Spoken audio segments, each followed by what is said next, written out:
Saturday, Sunday, I'm front center, looking forward to playoffs. And I keep me a double wings, cause you know I gotta have it. Yeah, they say I'm just a fan. What? Well, I say I'm a fanatic. And I fast forward commercial too. I ain't going to the bathroom. You know where I'm at, I ain't hard to find. You can catch me in the lab room.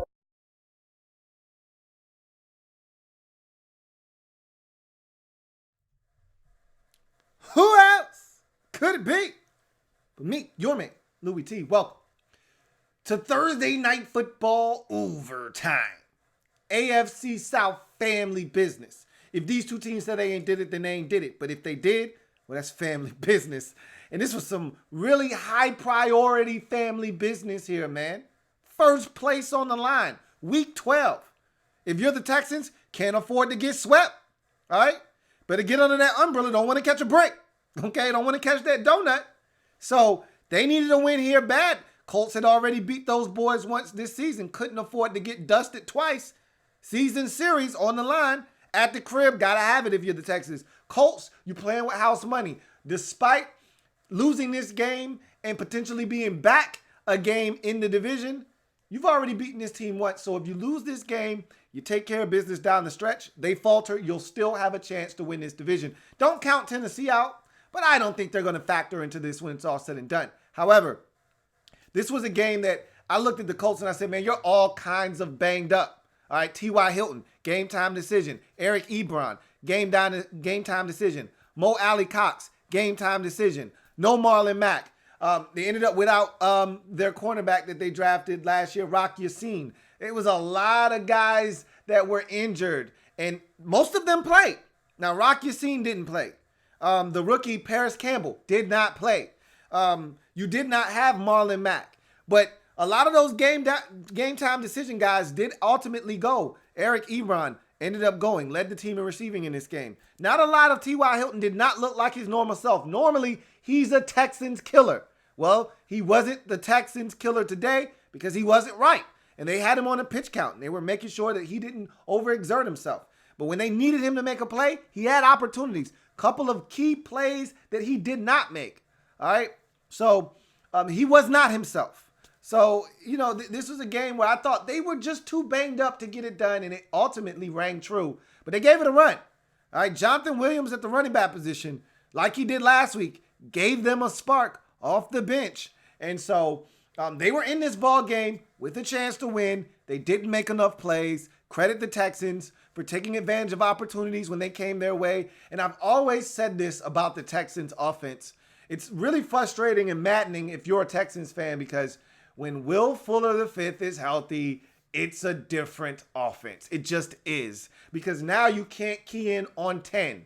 Now you have to keep an eye on both of those guys because if you try to double one, the other will get loose and hurt you. That's what you saw tonight. It was pick your poison. Now we know the Colts under Matt Eberflus, they do a number of different things. They play a lot of cover too, though. But tonight they caught him in some one-on-one situations, especially when the Colts decided they wanted to come with a little bit of pressure, and they were able to make them pay. And you had a defensive breakdown. It was cover two when Pierre Desir got his hands and rerouted Nuke, but nobody decided to run with him. And I think that was probably the fault of Hooker. I think he probably was supposed to go deep with the deepest there, and I think he just kind of fell asleep behind the wheel. Nuke ends up getting in the end zone. On the second one, that was just straight man-to-man. I'd like to think that Malik Hooker could have gotten deep there too. I think he just kind of got caught with his eyes in the backfield for a second time, and Nuke made him pay one-on-one with Desir again, and he made him pay, gets into the end zone. And they had no answer for Nuke. He had 2 touchdowns in this game, almost 100 yards receiving. They had no answer for Will Fuller in this game either. Marvell Tell, it didn't really matter who they put on him. He was going to work on that cornerback, and he was outstanding. And again, if he could just stay healthy, he's easily a 1,200-yard receiver in this league. But his problem is you can go ahead, just like the guy across from him in this game, one of his counterparts in this game in the Colts wide receiver, T.Y. Hilton. Eugene is good for anywhere from 2 to 6 games missed a season. Same thing for Will Fuller. Go ahead and pencil that down. Anywhere from 2 to 6 games. It's probably more like 8 for Will, but we'll just keep him in that 2 to 6 ballpark. You know he's going to miss games, whether it's a calf, it's an ankle, or it's a hamstring. He's going to have some kind of soft tissue injury that's going to keep him out a number of weeks. It was good to see Fuller back on the field because when he's right, this offense is so hard to stop. And they didn't even sprinkle in Kenny Stills today. And so when you get all 3 of those guys going in the same offense, playing at their highest level, this is going to be a tough offense to stop. And I like the tight ends. All right? I like Jordan Akins. I like some of the guys that they have there that can hurt you in the passing game as well. So I like what the Texans have, and I've always been a Carlos Hyde fan. Never really understood why this guy couldn't find a home and settle in. Ever since he left San Francisco, it's been one place after another: Cleveland, Kansas City, Jacksonville. I'm like, what is going on here? Somebody find Carlos Hyde, give him a hug, and love him because this guy can play football. He's a really good NFL quality back. I think he's found himself a home in Houston with the Texans, and he's a good fit in that offense. I like this little mix that they have with Duke Johnson and Carlos Hyde. It'll be interesting to see what happens when Lamar Miller comes back from injury next season, what they decide to do, who they decide to part ways with. But in any event, I like Carlos Hyde. I like this Texans offense. If they can protect Watson, which I thought they did a quality job tonight. He did take some shots, but for the most part, they did a good job of protecting him tonight, giving him time to survey the football field. He should have been picked off probably about 3 times in this game, though. Watson did some really risky, dangerous things in this game and got away with it a couple of times. But he's got to be a little bit more aware of what's going on around him, too, because I thought he could have fumbled the ball a couple of times on some of his scrambles, too. So he can be a little loosey-goosey with it at times. But unfortunately, the Colts, or fortunate enough for me, I picked the Texans, got off to a good start. Anytime I can get the dub, I'll take it. And I got one tonight, courtesy of the Texans getting the job done 20-17 and taking sole possession of first place in the AFC South division, now at 7-4. Colts dropped to 6-5 with the loss. The 2 teams split the season series now at 1 apiece. Now we see how this thing shakes out the remainder of the way. If you're Indianapolis, disappointed that you missed an opportunity here despite all of the injuries. And like I said, this team came into this game extremely banged up, but this was an opportunity that was there for the taking. I thought you played some good defense, and I think you really achieved what you set out to achieve. I really felt like Frank Wright wanted to shorten this game. He knew he was without a lot of his big play guys. He knew that he was on a pitch count with T.Y. Hilton. Eazy-E wasn't all that healthy either. So the bulk of the offense wasn't where they wanted it to be in terms of health. No Paris Campbell in this game. And so when you look at what the Colts came into this game with, no Marlon Mack, I thought that the game plan seemed to be, let's shorten this game. Let's keep away from the Texans offensively. Let's play ball control. Let's shorten this game and see if we can't get out of here with a 20-17 win. It just backfired because they didn't make enough plays, and the Texans made big plays when they did have the football. And so they were the team that was able to get to 21st. Felt like it was a race to 20. And whomever made it there first was going to win. The Colts almost made it there, but they fell short. And so they lose this football game. But it's not for a lack of trying. You know, Jacoby Brissett on that 4th down almost made it there, but almost doesn't count, as a wise woman once told me.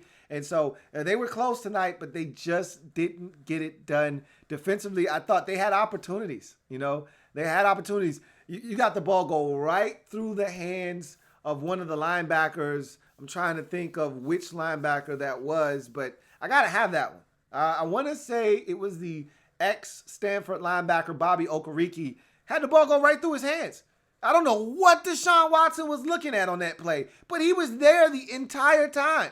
And he threw it right to him. And Okereke, who could catch, I saw this man make plays in college. That's a catch he made at Stanford 9 times out of 10. Let it go right through his hands. And that was the ball game. He catches that ball. I think the Colts end up winning this football game. So it's opportunities like that that went through their hands. And later on that possession, if I'm not mistaken, that's the possession that you get the 30-yard nuke touchdown, the go-ahead game-winning score that iced the game essentially for the Texans. And so you got to make plays when they're there. And I thought the Colts had opportunities today. I know I heard Troy saying that he's not a big fan of the quarterback spy.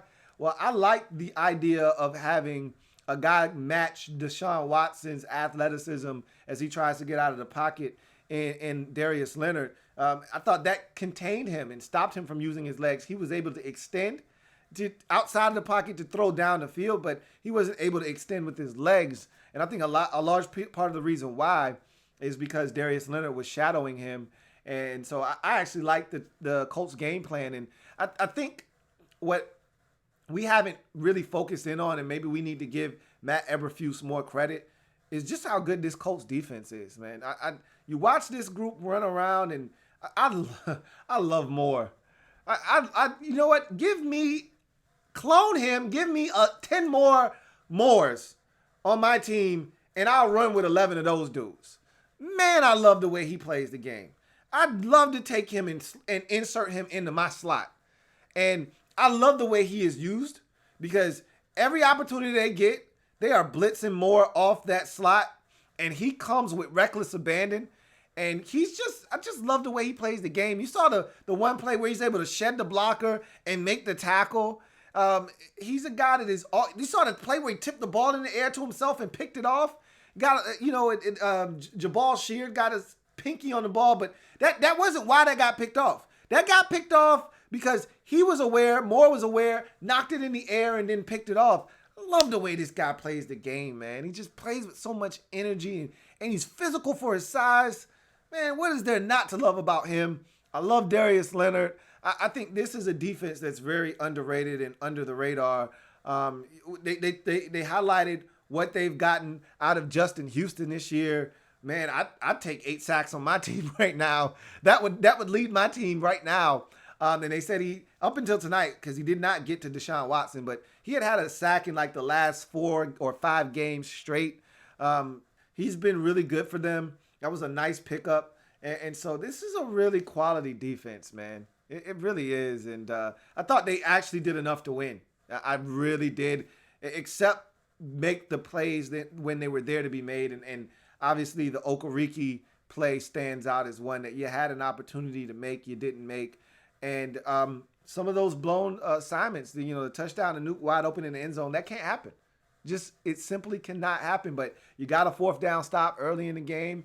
I thought you did some good things defensively, and you gave it a run. You gave it a run, but as shorthanded as you were, you hung in, but you just didn't make enough plays tonight. So credit the Texans for getting it done and getting the stop late in the game. That 4th down stop was massive, and it preserved the victory is what that essentially did.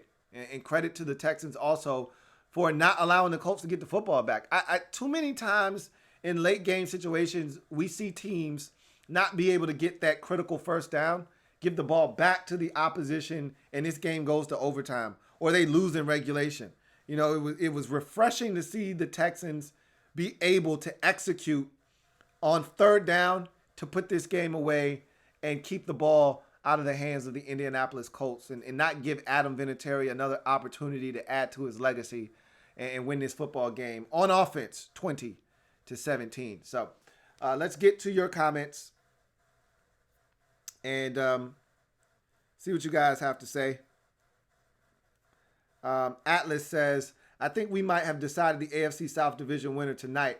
I still think the Colts are going to win this division. I know that sounds crazy, and I even said it on my podcast. I'm not going to change. Before the season started, I said the Colts were going to win this division. I'm not waffling. I'm not changing. But the Texans wouldn't shock me if they won this division. But I still think the division winner resides in Indianapolis when it's all said and done. DMV fan 123 says, do you have a quarterback or quarterbacks in mind that the Colts should target via free agency or the draft? No, their quarterback is Jacoby Brissett. I like Jacoby Brissett. I don't think there's anything wrong with Jacoby Brissett. Could they upgrade? Sure, maybe, but they've committed to Jacoby Brissett. They gave him a 3-year extension. I think they're fine with Jacoby Brissett. I'm fine with Jacoby Brissett being in Indianapolis, but there will be some tantalizing quarterbacks available in free agency. I don't think the Colts will be in any position to draft a quarterback of note. So if they want to go after a young quarterback that's, maybe a project in the 3rd or the 4th round, knock yourself out. But if you're talking free agency, somebody to come in and compete with Brissett, I don't know if that's necessarily what you want to do if you're the Indianapolis Colts. But there will be plenty of options. If you've listened to my podcast, there will be plenty of options. And add another name to that list potentially in Phillip Rivers. I don't know if anyone's looking for a veteran quarterback that's prone to throwing interceptions, but Phillip Rivers may be available this offseason as well. So we'll see what happens. But I think Jacoby Brissett's fine. You know, and some Colts fans may disagree. This wasn't a Jacoby Brissett loss tonight. You know, it was simply them saying, hey, we don't have a ton of weaponry out there. You know, no Paris Campbell, T.Y. Hilton's on the pitch count. Eric Ebron's not fully healthy. We're really behind the 8 ball in terms of weaponry tonight. No Marlon Mack. They were really slim pickings out there. So in that case, you want to shorten the game, run it. That's what they did last week, but they were able to blow out Jacksonville in the process. Well, the Texans weren't having that, so it was going to come down to being able to get some stops defensively, make some plays, and unfortunately, they didn't make enough plays tonight. Junior says, I know it was family business this week for the Texans, but will this team be able to compete in the playoffs? The defense looks suspect, and the run game isn't good. I disagree. I actually like the run game with Carlos Hyde. I actually think it's a solid rushing attack. I also like Duke Johnson, and he's a guy that can you can hand it off to. With the three of them combined, Duke Johnson, Carlos Hyde, and Deshaun Watson as a runner, I think you've got a formidable run game in Houston. And I think they eclipsed 100 yards rushing tonight, if I'm not mistaken. Hyde had nearly 70. Duke Johnson had a big run in there, probably for a good 25 yards or so. And I think he had another probably 10 to 15 yards rushing on the night. So that's 100 yards rushing there. I thought that's a good rushing attack. I actually like what they have. The defense is solid. It's not great. I agree with you on that with the Texans. But at the same time, I think they are solid enough to compete. To me, where it's the difference is can they stay healthy offensively? You know, if Will Fuller is healthy, this is a different offense because Kenny Stills adds an element. I told you I like their tight ends. You know how I feel about Duke Johnson and Carlos Hyde in the backfield. They've got weaponry. They've got firepower offensively. You know, the Texans are one of these teams that in a blink of an eye can score 40 on you if you're not careful. But I as you mentioned, I don't love their defense. I don't. So we'll see what happens. Niners fan says, do you still see Luck coming out of retirement sometime in the future? I do. Yeah, that hasn't changed. I think, you know, give him a year or two off. He misses the game. He feels good. He'll be back. That's how I feel. Niners fan says, Lou, I really like Brissett, and I hate to say it, but if Luck plays today, the Colts win this football game. You're probably right. You know, I don't necessarily disagree with that, but again, they did not lose this game because of Jacoby Brissett. He just didn't win them the game either. But that's nor here nor there. Again, I feel like if T.Y. Hilton makes a couple of plays, he drops a ball that maybe Vernon Hargreaves, the third, gets his hands on. Maybe he does, maybe he doesn't. But I still expect T.Y. Hilton to catch that football. Had another opportunity down the sideline. Great job by Jonathan Joseph to knock it out. But the difference between the Texans and the Colts tonight is that Will Fuller made those plays. Nuke made those plays. And unfortunately for the Indianapolis Colts, T.Y. Hilton didn't. Their big play receiver didn't make the plays. The Texans' big play receivers with an S, because the Colts don't have anybody else. All right, their other big play guy didn't play. So the Texans' two big play guys made the plays. They made the catches. They made the grabs when those opportunities presented themselves. And unfortunately for the Colts, T.Y. Hilton didn't. And that was really the difference in the game. He makes those catches. They probably either send this game to overtime or have a chance to win. Captain Spartan 04 says, I didn't watch the game, but how was Malik Hooker, the next Ed Reed? How has he looked so far this year? I feel like he hasn't lived up to the Ed Reed hype. He wasn't good tonight. He wasn't good at all. And I thought he was really good. And he's been good this season. We all remember the one-handed ridiculous interception he had in week 1 versus the Chargers. He's had his moments, but he was not good tonight. Niners fan says, I agree with you, Lou. I think Kenny Moore may be the best nickel in football right now, man. Moore is ridiculous, man. I love Kenny Moore. Clone that guy. Give me 10 more of him. I'll go out there and play with 11 Kenny Moores, man. Love that guy to death in the slot, and I love how Matt Eberflus uses him. I think the way that he deploys him is absolutely flawless. It's perfect because he moves him around. He blitzes him. He plays in the zone with him. You saw him kind of over the middle of the field on the pick.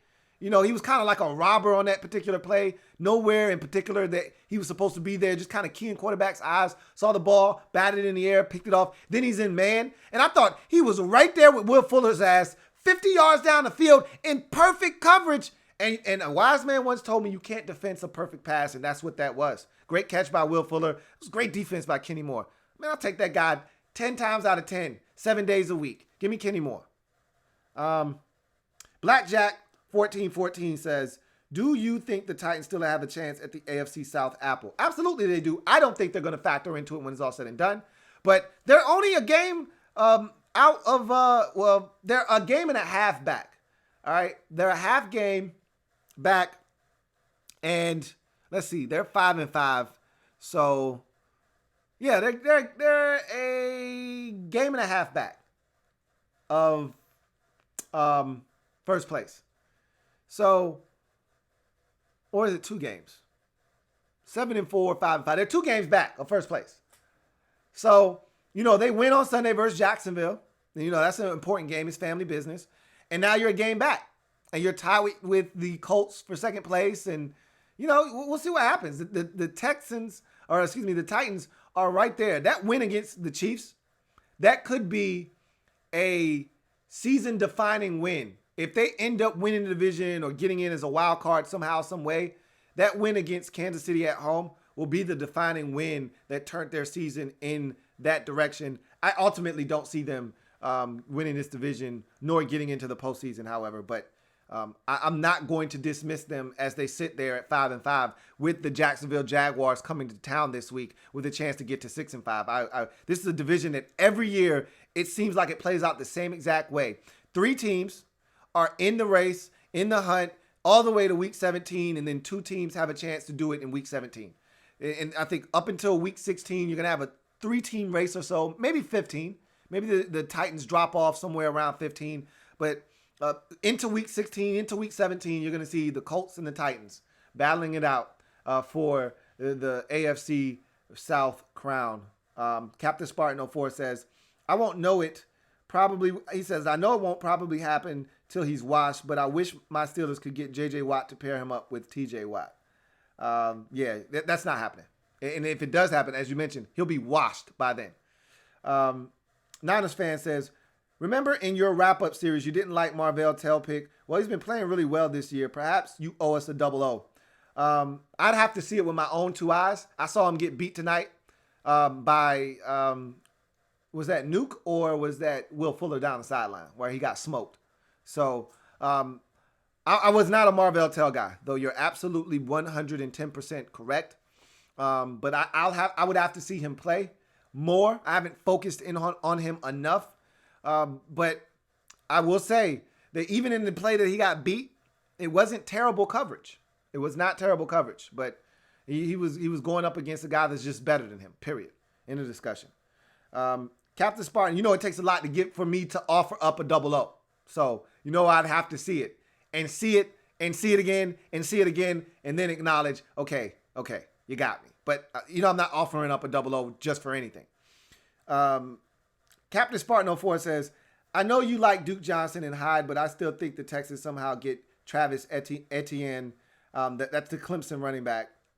Get a Clemson player at almost every skill position. Hopkins at wide receiver, Watson at quarterback.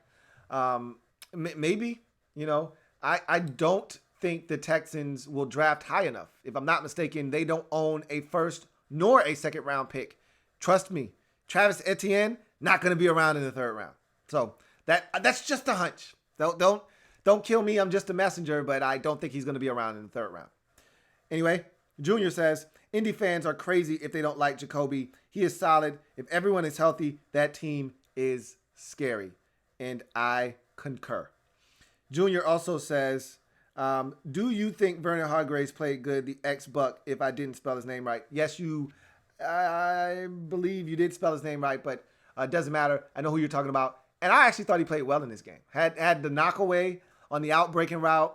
was in on a nice tackle. I thought he showed well tonight. I was actually quite impressed with what I saw. And again, watching him frustrates me because the Redskins and every other team in the league had a chance to put in a waiver claim, and the only team that thought enough of Hargraves to do so was the Texans, and they may actually reap the benefits of getting a young player that just needed a change of scenery. He looked good tonight to me. And as I said, the Redskins stink at the cornerback position. It would have cost them nothing to put in a waiver claim to get a former first-round pick and kick his tires and see if he was capable of playing in the slot. So I actually like what I saw from Hargraves tonight, but we'll see. Captain Spartan 04 says, don't tell nobody, but the Texans have a potential young stud secondary. If they get their act right, Vernon Hargraves, Lonnie Johnson, Garyon Conley, and Justin Reed. I love Justin Reed, but the jury's out on the other three guys that you named. Lonnie Johnson at times has had good moments this year, but he's also had some moments when he's gotten beaten. Vernon Hargraves, I just want to see what Act 2 looks like. Act 1 was a failure in Tampa Bay, but Act 2 could be a success. And sometimes for young guys, when they're a first-round pick, they just don't live up to the hype. Like, I'll give you another example of a Tampa Bay Buccaneer that I think could use a change of scenery. O.J. Howard, I think, needs a change of scenery. He needs a new home. I think this guy can play really good football for someone else. I'd love to get my hands on O.J. Howard. I would trade Trent Williams to them straight up for O.J. Howard if they were willing to do so. I think this guy needs a new home. I think he could play good football for someone. I just think he's not fitting in, and I think the pressure is starting to get to him in Tampa. He could use another home, and I think Vernon Hargraves could be another one of those guys, and it'll be interesting to see what happens with that secondary, though. If those guys, as you mentioned, turn out to be really good for them, you could be looking at a secondary that has a couple of former first-rounders in Conley and Hargraves and a couple of third-rounders that the Texans really like in Lonnie Johnson and Justin Reed. So could end up being a really good secondary, or it could end up being an extremely average secondary. I know Justin Reed is really good, though. I like him, but he missed tonight's game with an injury. Blackjack1414 says, how do you think Tannehill has looked since he replaced Mariota? I actually think he's played really well. We know Tannehill is capable. We've seen good Tannehill before, and he stepped in and largely been effective. Though there was one game that he wasn't very good in, and that was the one loss that they've had since he's entered the lineup. But in the other three games that they've won, he's actually played really well. Played well against the Chargers, played well against the Chiefs, took them down the field on a game-winning drive. They were down 2 scores late in that game. He rallies them back, two straight scoring drives, including the game-winning drive down the field with about 30 seconds left. So Tannehill's looked really good, man. Really good, and he's given them a spark off the bench. And we'll see if he can continue to do that fresh off the bye versus Jacksonville this week. Cloud says, crazy how the Colts have literally ran into 3 franchise QBs without rebuilding for a few years. They did have that one year when Luck was injured and they stunk. That 1 year in between Luck and Manning when they stunk, and that's how they got Andrew Luck. But then they also had the year where Luck was injured and Jacoby Brissett got to play. They weren't very good that year, but it was that experience that has allowed Jacoby Brissett now to really be the quarterback that I think that he's actually morphed into. So you're right, though. They have never had to really take 3 or 4 years to get their act back together. It's usually been 1 year down and then we're back. So they've been really fortunate. Junior says 10 or 11 wins for the AFC South title. 10. I think it's 10. I don't see anybody in that division winning 11 games with 5 to go, and the division winner right now has 7. You'd have to win 4 out of your final 5. I just don't see the Texans doing that. And if you're Tennessee, you're 5-5. You'd have to win 6 straight to get to 11. And for the Indianapolis Colts, they'd have to win all 5 of their remaining games to get to 11. So 10 wins is going to do it in the AFC South, I believe. Junior says, explain to me the whole Watson fumble, Lou. Why didn't anything happen? Nothing clear in the replay. So apparently there was no clear recovery. Nowhere where it was shown that the Colts had the football. So that's why they elected not to look at it. But I thought it was worth a look, me personally. But they said that there was not a clear recovery. Even though Darius Leonard ended up with the football, there was no clear recovery of the football. And so there was no way to award the ball to the Indianapolis Colts, even if he had fumbled the football.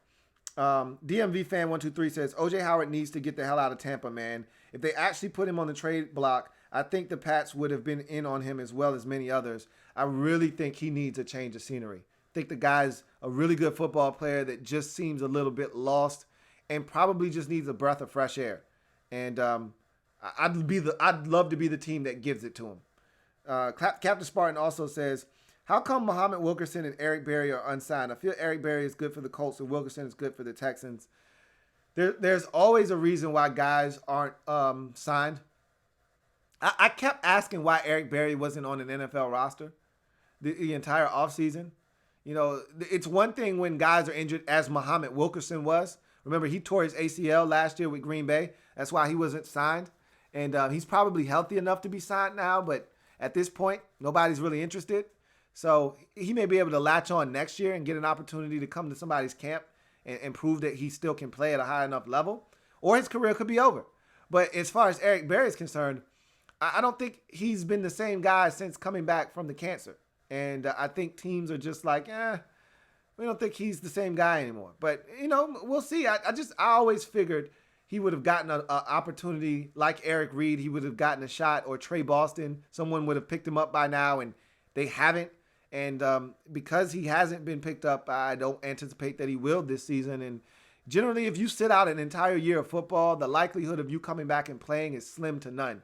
So I don't expect either one of these guys to latch on to a roster this season, although it could happen. We just saw Corey Liuget get a job in Buffalo. I think it was about a week ago or two. So it's not out of the realm of possibility. Somebody has an injury, or, you know, they have some depth issues at you know, defensive tackle or safety, and they call one of those guys up. But I don't anticipate either one of those guys getting work, and I don't anticipate them maybe even ever playing in the league again. It wouldn't shock me if neither one of those guys played in the NFL ever again. Niners fan says, do you think Jonathan Allen of the Redskins struggles could be attributed to his first two names, or you know you can't trust him? Of course. Never, ever trust a man with two first names.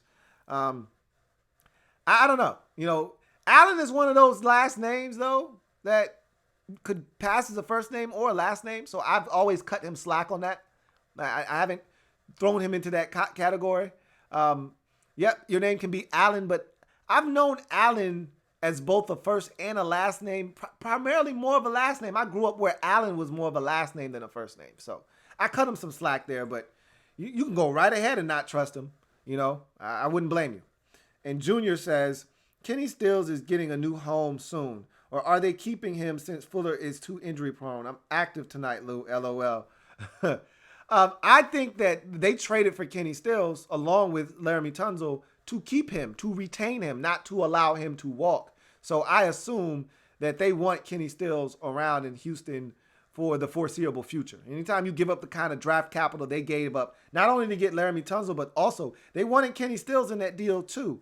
So I think when you make a trade, just like the Rams traded for Jalen Ramsey, they didn't trade for Jalen Ramsey to rent him. They traded for him, I should say, to sign him to a long-term deal. So I think the same can be said for Kenny Stills in Houston as well. So that's going to do it for Thursday Night Football overtime as the Houston Texans defend the house and take care of the Indianapolis Colts 20-17 in an AFC South showdown, which was actually a pretty good ball game. The Colts were undermanned in this game, ton of injuries, but they battled and gave themselves a shot, and even at one point led 17-13 in this game, late stages of the third into the fourth quarter, but they weren't able to hold on to that lead.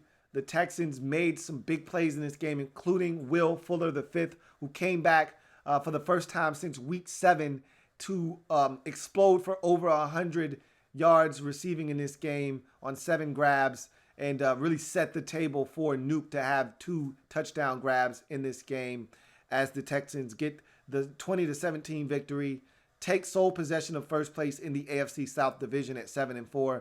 Meanwhile, the Indianapolis Colts dropped to 6-5. The two teams split the season series at 1 apiece, and now we'll see what happens in the final 5 games of the season for these two respective ball clubs as they both head towards a collision course for the AFC South crown. Wow. Got off to a good start in my picks this week. Texans get it done. Feel good about that. We'll see what happens with the remainder of my picks. Be on the lookout for the Louie T Network podcast. New episode drops tomorrow. So keep your eyes and ears peeled for that. And so, with that being said, I am your man, Louie T, signing off. Remember, if it's not your man T, it's not the best NFL coverage it could be. Make sure you like this video. Subscribe to the Louie T Network if you haven't already done so. Also, share this video if at all possible and turn on your notifications so you don't miss a single upload here from the Louie T Network. You guys, enjoy the rest of your weekend. Take care. We'll reconvene on Sunday. We got some massive primetime games this week. None bigger than Sunday Night Football. Packers at Niners. We'll be back for that one. That one should be a lot of fun. I'll see you guys then. Enjoy your weekend. Have a good one. Louie T.